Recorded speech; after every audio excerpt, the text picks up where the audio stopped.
Instead of a joke today, I hope you'll let me indulge you with a story that contains an important message.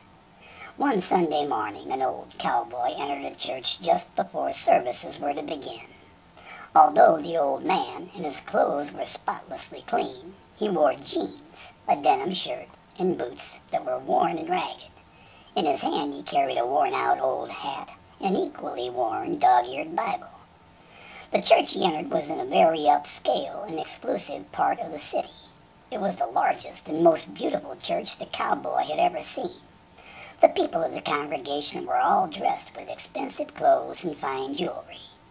As the cowboy took a seat, the others moved away from him. No one greeted, spoke to, or welcomed him.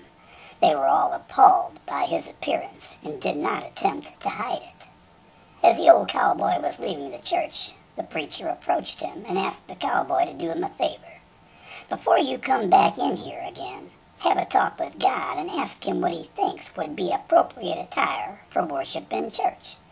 The old cowboy assured the preacher he would do so. The next Sunday, he showed back up for the services wearing the same ragged jeans, shirt, boots, and hat. Once again, he was completely shunned and ignored. The preacher approached the cowboy and said, "I thought I asked you to speak to God before you came back to our church." "I did," replied the old cowboy. "And what was his reply?" asked the preacher. "Well, sir, God told me he didn't have a clue what I should wear to your church, because your church sounds like somewhere that he's never been."